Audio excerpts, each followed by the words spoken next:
Hey traders, it's John Fortune here with this week's weekly Forex Forecast. Hope you're having a fantastic weekend. As always, this might be one of the most important, if not the most important, weekly Forex forecasts that I've ever put out. And the reason for that is on Thursday, I tweeted, I think the US stock markets are about to crash. And you can see with your own eyes what we've had since I tweeted that out on Thursday. So we're going to go through my playbook for the Forex markets next week as we always do, but we're also going to have a look at what's going on in the US stock market because it has an effect on the Forex markets. We have to look at that this week. And we're also going to discuss the yield curve control going on in the Japanese bond market and the effect this is having on the yen and the risks of trading the yen both to the long side and the short side this week as well. So quick look at the economic calendar for next week and we can see that we have the French presidential elections on Sunday. This means that Euro pairs next week are best traded as event pairs, just as if you have an interest rate decision, it's best to wait till after the interest rate decision. And ideally, if you can, have a couple of charts, which means you can trade the outcome either way. We're going to be looking at that today with the Euro pairs. We're going to have a pair which we can trade, or I'll be looking to trade on one outcome of the French election. And if the reverse happens and we have the opposite outcome of the French election, there is another pair that I think is going to provide a good trading opportunity on that basis. So all Euro trades next week really have to be looked at through the lens of the outcome of the French presidential election, whatever that will be on Sunday. Apart from that, we also have an interest rate decision out of Japan on Thursday, and we're going to talk a bit about that later. But next week is, in my opinion, not a good week to trade the Japanese yen, and I think there are much better markets out there next week. And if we just jump ahead to the following week, you can see we do have an interest rate decision out of Australia. We have an interest rate decision also out of the US. We have Fed funds on the Wednesday, and we also have a UK interest rate decision coming up in 2 weeks as well. And that all takes place in the same week as non-farm payrolls. Now, the key takeaway though, heading into next week is a lot of this, in my opinion, is going to be rendered irrelevant because we're going to see volatility if stocks continue to crash. And I believe that's what's going to happen. So I think there's going to be plenty of trading opportunities next week. And in fact, when we go through the charts, you're going to see there are some opportunities next week, which I think are very, very high probability opportunities, which are absolutely the place we want to be looking at to make money next week. Okay, so looking at the scorecards for this coming week, and we can see some very interesting information here.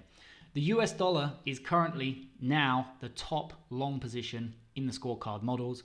And this takes the place of the Australian dollar, which has dropped down to third place here. Now, why is this important? Well, because when the Australian dollar is outperforming the US dollar, this is a sign, and you've got the stock market kind of correcting, this is a sign of stagflation. And market crashes, recessions, they don't happen during times of stagflation. Stagflation precedes recessions, deflation, market crashes. And we're seeing here now for the first time in a while, the Forex market confirming what we're looking at in the stock market. It's telling you that deflationary positioning is starting to take over from stagflationary positioning, and this adds weight to a continued crash in stock markets heading into next week. And to me, this clearly points to further downside risk in stocks. The second thing to note is we had a big jump in the strength of the euro, despite the fact we have a high scoring dollar. You don't tend to see that, but the reason is because of the French elections. We saw money coming out of the euro, short covering, people booking profits in their long-term euro positions ahead of the euro elections, and then money will start to come back in afterwards. And this is why I say that overall I'm bearish on the euro, but we really need to wait to see what happens in the elections first. And when we look at the markets today, there are two charts which will allow us to play the outcome of that election either way. What we can also see here is we see the Japanese yen for the first time in a long time coming off oversold levels. This is a little bit of a warning, and the reason I don't like this is because we've had such a big sell-off in the yen that if we start to get short covering rally coming into the yen, that thing could snap back very, very strongly. And so, yes, we could see continued weakness in the yen. And in fact, fundamentally, I'm bearish, and we'll discuss the reasons why when we talk about the yield curve control going on in the Japanese bond market. But this to me right here, Japanese yen coming off oversold levels for the first time in many weeks, it tells me that the risk of a short covering rally and that market snapping back in your face if you try and short this has greatly increased. And this is all about risk and reward, what we're looking at here. So when you combine that with the fact we also have an interest rate decision, BOJ meeting next week, I personally am not going to be looking to trade the yen pairs. The next thing we can see is the Canadian dollar is still holding up somewhat, and this is because of the price of crude oil. The price of crude oil remains quite strong, and this is supportive of the CAD somewhat. However, as a commodity currency, if crude oil starts to sell off to the downside, this is going to tank the CAD. And when we look at the individual currencies, you will see the CAD itself is not that strong. So what this is saying is the CAD is strong relative to the Japanese yen, the Swiss franc, the pound, etc. But when we look at the individual currencies, you will see the Canadian dollar is not a very, very strong long. And the final thing to note here is the big move down in both the Australian dollar and somewhat to the downside in the New Zealand dollar in the scoring system. This is showing you once again that deflationary risk-off appetite coming into the market.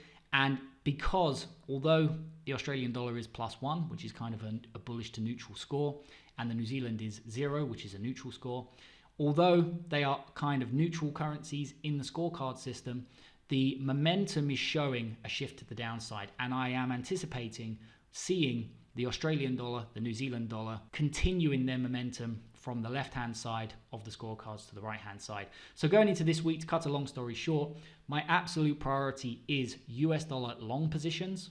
This is where I think the money is most likely going to be made next week. I will also be looking at some CAD long positions because relatively speaking, the CAD is stronger than the other currencies. However, the CAD in and of itself is not a fantastic long, which is why my priority is US dollar longs. And to the short side, I'm primarily going to be looking at those two currencies vis-a-vis the Australian dollar because it's starting to make its way from left to right across the scorecards here. You can see with the -2 last week, and I think that's going to continue this week.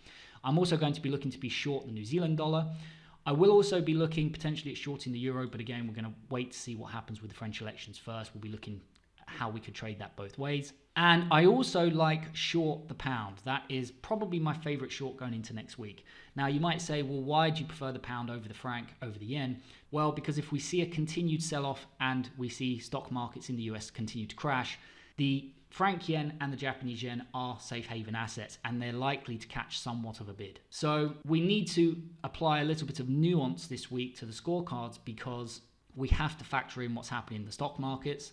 And the scorecards themselves are showing us, with the yen coming off an oversold level, that this risk-off appetite, flight to safety, is likely to continue going into next week. So to summarize, going into next week, my absolute favorite pairs are going to be Aussie dollar to the downside, New Zealand dollar to the downside, pound dollar to the downside, and potentially euro dollar to the downside, depending on the outcome of the election. We can also look at some of the CAD pairs relative to some of these weaker currencies, and especially the New Zealand CAD, because in a risk-off scenario, you would still expect to see the New Zealand selling off against the Canadian dollar. So it's probably my favorite CAD pair next week. And finally, with everything going on, the third thing to take note of next week outside of the US dollar and the CAD long positions is the Japanese yen, which I'm not going to be trading. I'm going to be avoiding next week.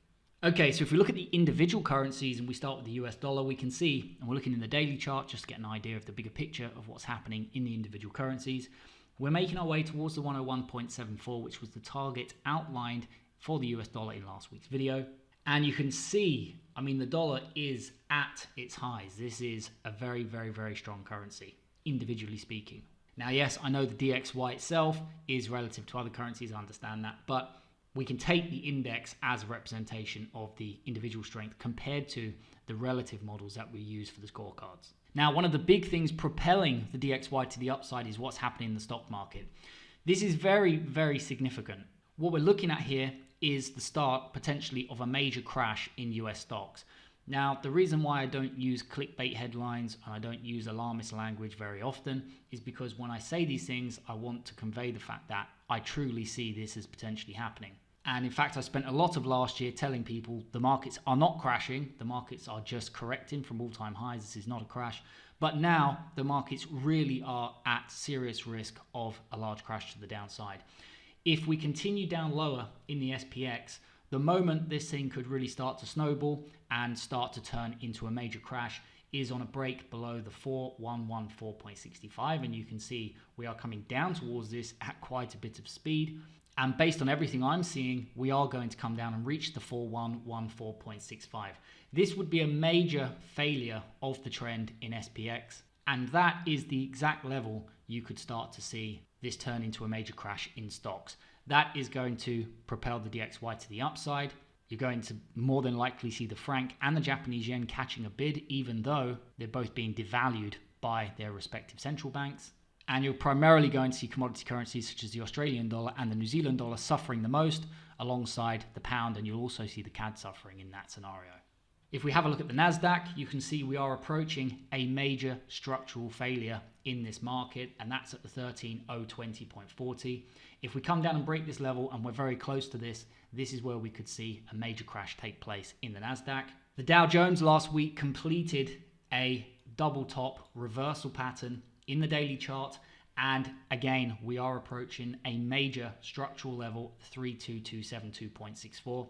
This is the level, if we break this, and it looks like we're going to come down and at least test it, this is where we could see the market crashing to the downside and a severe sell-off in the Dow Jones. And in the Russell, which I had highlighted for quite a long time in previous weekly Forex forecast videos, we broke down below the significant level of the 210780. I said that between here, this is kind of no man's land, and we came back and tried to break above this. This was a test on the underside of this key area of support, turning resistance. And if we break the 1894.44, again, the Russell, another index which is at risk of a major crash to the downside, because that is a point where we could really start to see a sell-off accelerate to the downside. So next is the euro, and the euro is down at the lows, and I am bearish on the euro. If we see stock markets crashing in the US, if the US goes into a recession, then you're going to see the EU go into recession, you're going to see China go into a recession, which already looks to be heading there anyway, and you are going to see the euro selling off in that scenario. So I am bearish on the euro, but we may see a gap up, or we may see the market rallying to the upside after the outcome of the French elections, which are taking place tomorrow. Next is the pound. We came down, took out the target last week at the 1.2857. Look at the momentum to the downside here in the pound. This is telling us absolutely the chances of this continuing to the downside next week are very high, and this is why the pound is probably my favorite short going into next week. Next is the Swiss franc. We came and took out the target set at the 1.0576, and we almost took out the 1.0442 last week, and the Swiss franc was the market I identified in last week's video as the number one place to look to make money. Why? Because I said the Swiss franc is at risk of a big sell-off, and we could see very steep move to the downside, and this was my best short last week, and we did have a really nice sell-off continuation of what we discussed in last week's video. I am still bearish on the Swiss franc. Again, the problem is if the market crashes, the Swiss franc is going to catch somewhat of a bid. So what that means is, although I don't want to be long the Swiss franc, I would much rather trade the dollar against currencies like the pound, like the New Zealand, like the Aussie.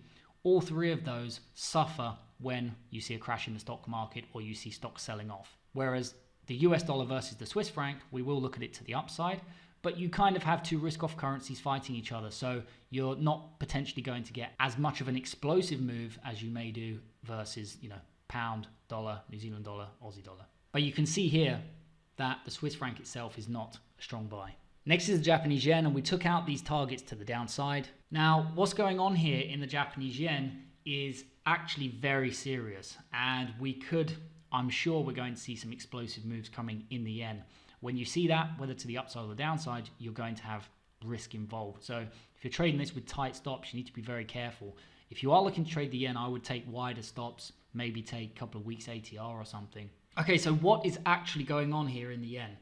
Well, we're looking here at the JGB 10-year yield, and what's happening is the Bank of Japan has a policy of yield curve control, and what this means is, just like in the free GMT course when we talk about currency pegs, it means they have a range in the benchmark yield, which is the 10-year, and the range set actually early last year, was expanded to 0.25%.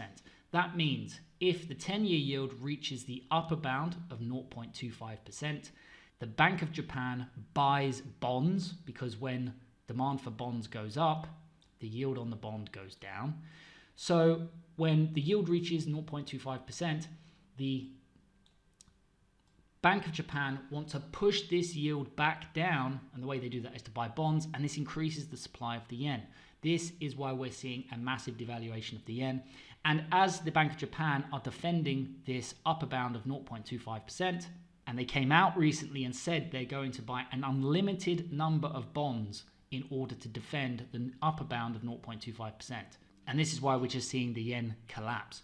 Now you might say, well, why would they bother doing that? Well, the problem is, because they have a lot of debt, if the yield on the 10-year goes higher than 0.25%, or if it explodes to the upside, this is going to cause massive ramifications for the corporate world in Japan, just reverberations through the economy, and it would be a huge shock to the Japanese economy because of the interest payments that would be required in order to service high yields on the 10-year government bond.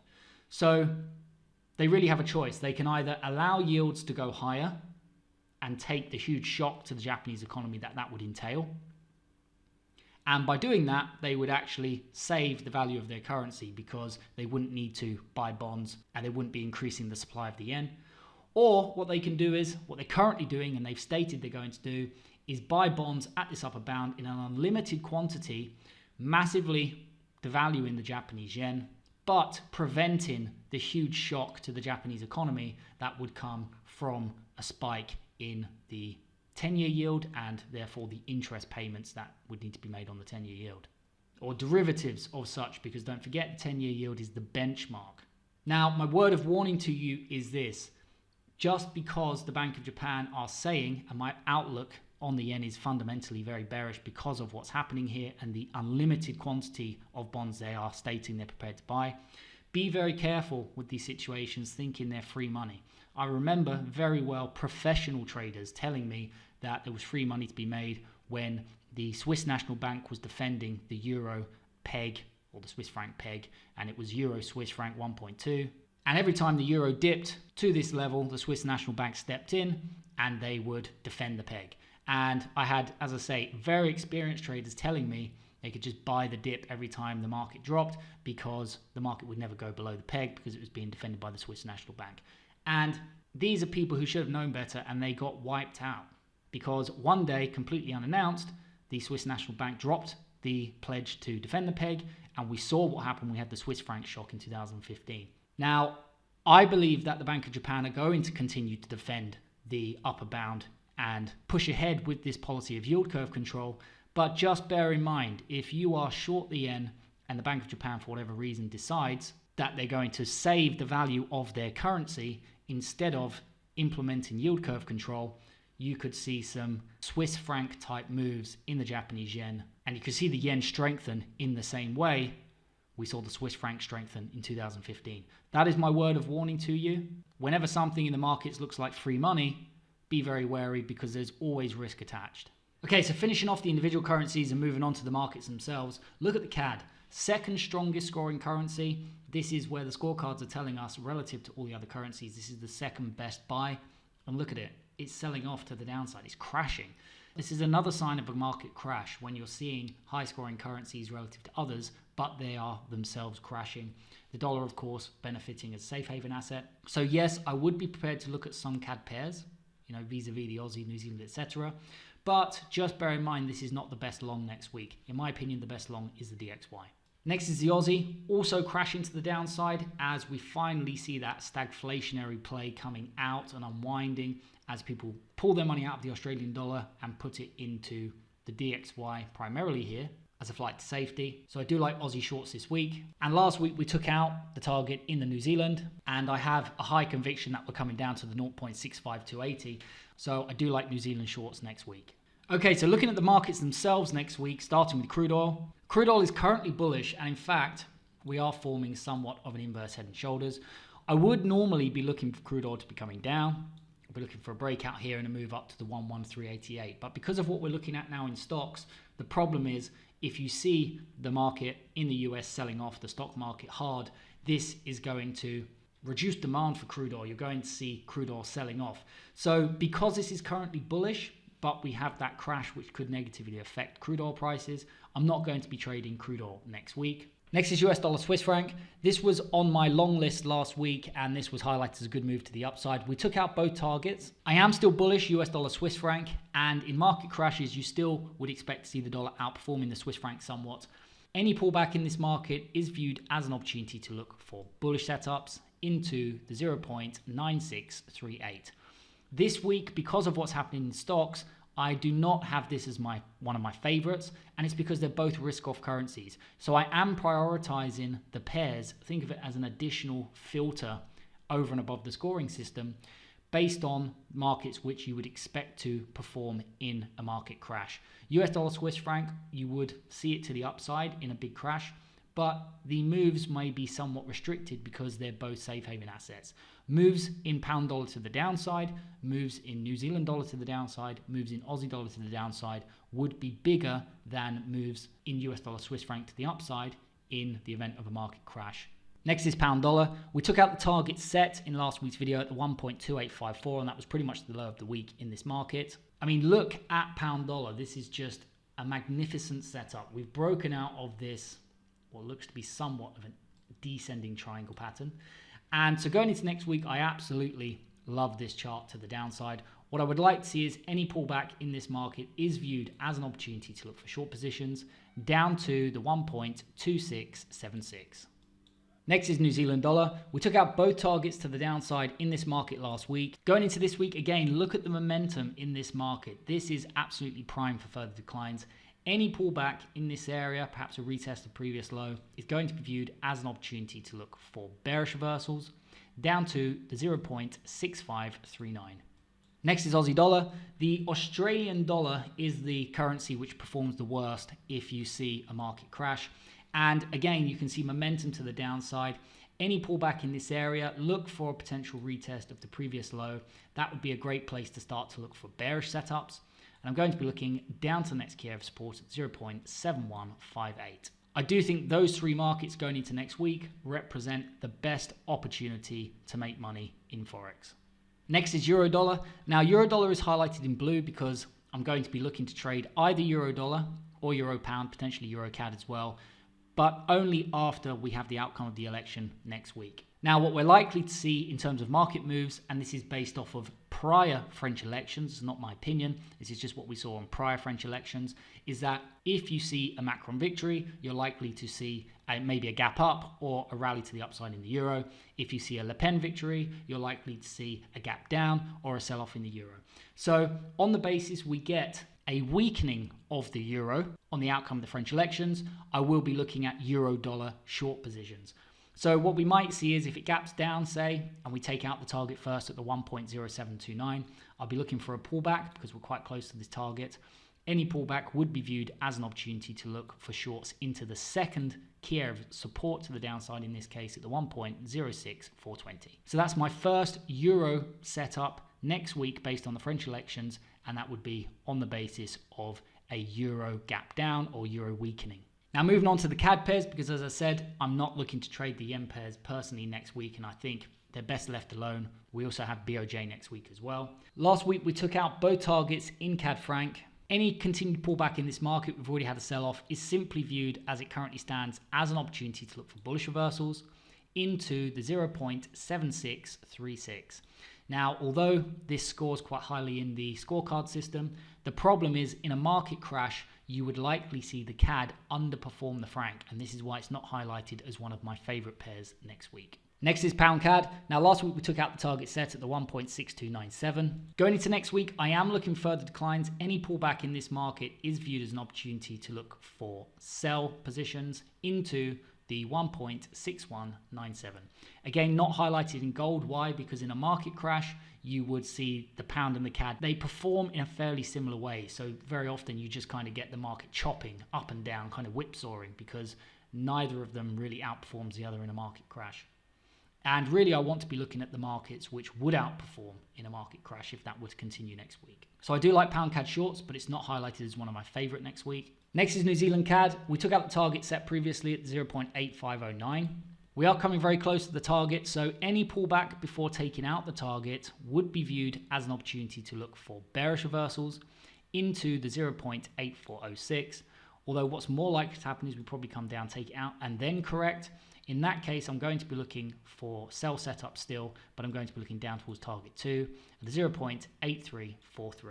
This is highlighted as a favorite pair next week because in a market crash, you see the New Zealand dollar selling off against the CAD. This pair would underperform in a market crash, just like pound dollar, New Zealand dollar, and Aussie dollar, which is why I've also highlighted this as one of my favorite setups. Next is EurCad. Now, last week I highlighted this as a good short and we came down, took out the target to the pip in this market. I am looking for further declines. This pullback is simply viewed as an opportunity to look for bearish reversals back down into the 1.3523 once again. Now, this setup, very similar to euro dollar, would be on the basis of the euro weakening from the results of the French election. And perhaps you get, for example, next week, the market gapping down, coming back to fill the gap, or it just sells off, and then you get the opportunity to go short on continued euro weakness. So it's a French presidential election setup next week. And the final pair in my playbook next week is euro pound to the upside. This is, of course, based off of euro strength, so the opposite to euro dollar, EurCad. And if we get euro strength, perhaps we gap up, or we gap up and we pull back like this, and then any break higher, any reversal in this market would be viewed as the opportunity to look for further long positions into the 0.8509. So euro dollar, EurCad to the downside based on euro weakness. Euro pound to the upside is going to be my go-to chart to look for opportunities in the euro if we get euro strength off of the back of the election. And the final thing to note here in euro pound is this: if we come to the 0.8509, this is potentially a major breakout in euro pound, because why? We have a huge reversal pattern here at the bottom. In fact, I'm going to zoom out even more for you. You can see, in fact, I'm going to change this to a daily chart. You can see we have a major inverse head and shoulders. And what happens in a market crash to euro pound? We see explosive moves to the upside. So this is another confirmation, especially if we come up and take out the 0.8509, that a much larger risk-off move is in the works here. And finishing off with gold, silver, and Bitcoin. Starting with gold. Now, gold is actually structured to the upside, but the problem is if the market starts to crash, gold suffers because people liquidate gold positions and positions in precious metals in order to cover their margin. And so, although this is structured to the upside, I would be short on silver and gold going into next week, because we have the dollar strengthening, which is a headwind for these precious metals. Plus, if the markets crash, you could see people liquidating their positions, which of course is bearish for gold and silver. So going into next week, I personally would leave gold. Next is silver. Now, silver is structured to the downside, so if we are going to get a sell-off, I'd rather short silver than gold. Any pullback in this market is viewed as an opportunity to look for bearish reversals into the 23.72. I've highlighted this as one of my favorite plays heading into next week. And last but not least, we have Bitcoin. Now, in last week's video, I was looking further declines into the 38,000 level, roughly 38,003. We have sold off towards this level. We haven't reached it yet. So any pullback is viewed as another opportunity to look for short positions into the 38,003. So that is it for me for this week, guys. As always, I hope you enjoyed this video, and if you did, please let me know by liking, sharing, and subscribing. Big thank to everybody who does that on a regular basis, and a big thank to everybody who has subscribed to the channel so far. I want to wish you all a fantastic weekend, and I want to wish you all the best in the markets next week. The only thing left to say is take care, and don't forget to trade safely.